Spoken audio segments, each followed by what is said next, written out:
No intuito de se garantir a aplicação isonômica da lei de drogas, em absoluto respeito ao princípio da igualdade, de maneira a diminuir essa excessiva discricionariedade das autoridades públicas, de todas elas que fazem parte da persecução penal, repito, desde a polícia até o judiciário, passando pelo Ministério Público, para evitar essas discrepâncias, eu entendo necessário a fixação de uma presunção relativa, de uma mediana de uma quantidade de maconha que induza a autoridade a entender que aquilo é ou tráfico ou uso, ou para uso, ou usuário.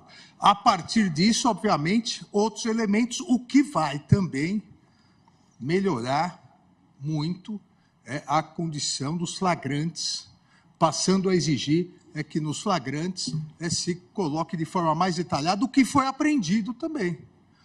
A narrativa melhor, isso vai auxiliar o trabalho do Ministério Público, auxiliar o trabalho do Poder Judiciário, e números, e esse estudo mostra que, em grande parte, a maioria dos flagrantes, o único elemento descritivo é a quantidade e o testemunho da autoridade policial.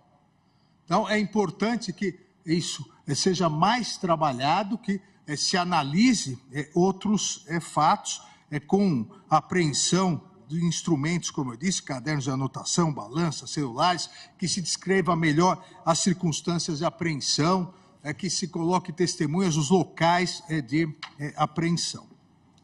Dentro dessa ideia, presidente, e dentro desses requisitos de isonomia e razoabilidade, a fim de balancear melhor a questão da inversão do ônus da prova, para que o usuário não seja sempre considerado um traficante, mas também se tomar cuidado com a impunidade, para que o traficante não se aproveite disso, a premissa inicial é a fixação realmente de uma faixa, ou uma quantidade de droga como uma presunção relativa. Dessa forma, presidente, eu indicaria, para que pudéssemos refletir e discutir, a fixação da seguinte tese.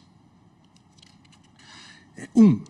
Não tipifica o crime previsto no artigo 28 da Lei 11.343, de 2006, a conduta de adquirir, guardar, ter em depósito, transportar ou trazer consigo para consumo pessoal a substância entorpecente maconha.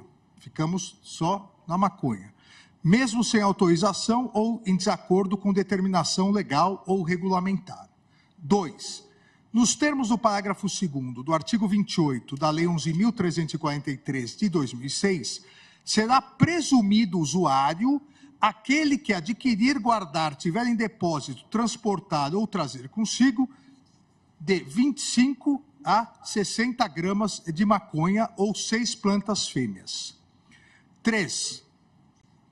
E, obviamente, aqui nós podemos... de 25 a 60 é o que o estudo traz, mais isonomia ou mais razoabilidade. Então, dentro disso, é possível uma análise melhor.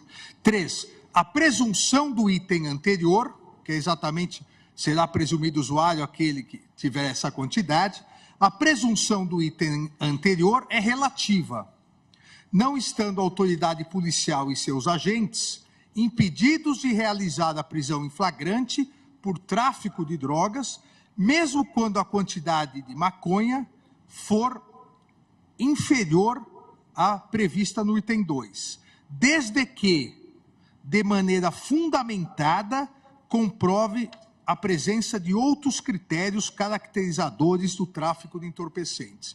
Então, naquele momento do flagrante, a autoridade competente estava com 6 gramas, mas estava entrando no presídio para vender dentro do presídio, ou estava com 10 gramas, foi pego vendendo. Tem que descrever fundamentadamente os outros requisitos, porque claramente aí o tráfico.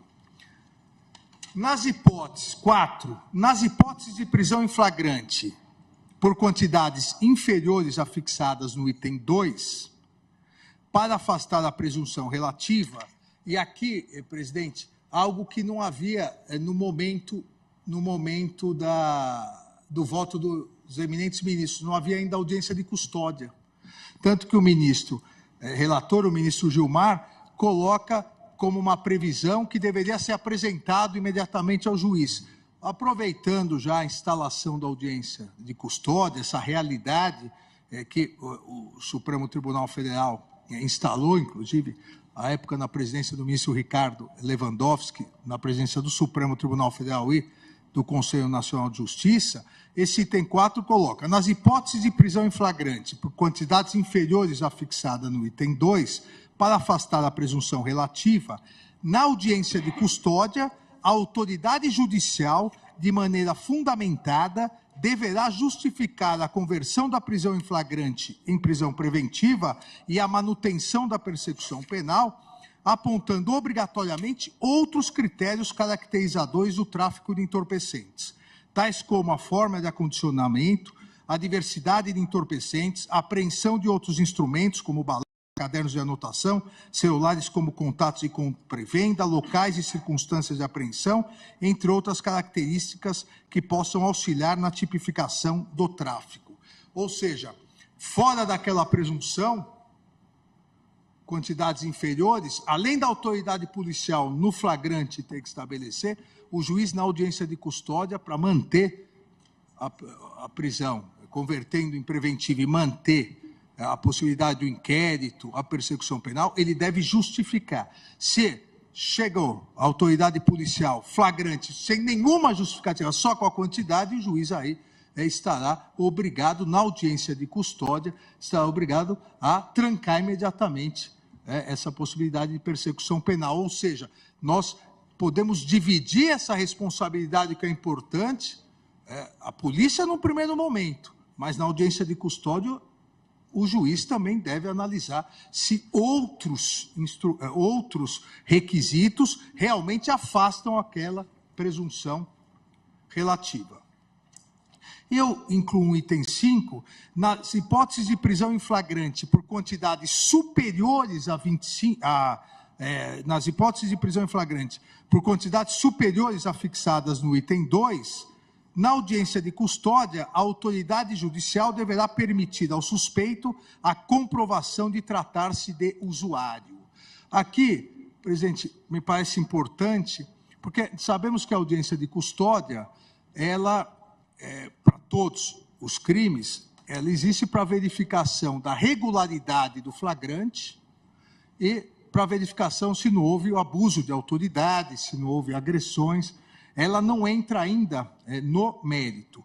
Nesse caso, como há uma presunção, da mesma forma que no caso de uma quantidade menor do que a prevista, o juiz deve fundamentar para manter a prisão, numa quantidade maior do que a prevista e, consequentemente, o tráfico deve dar possibilidade, mesmo que seja uma cognição inicial, mas uma possibilidade do suspeito comprovar ou apontar elementos de prova que demonstrem que dele se trata de usuário. Nesse caso, a audiência de custódia teria um plus, no caso do tráfico. Me parece que assim nós conseguimos equilibrar tanto a inversão do ônus da prova, quanto impedir o aumento da criminalidade, da impunidade. Então, essa tese que proponho para reflexão e discussão de todos.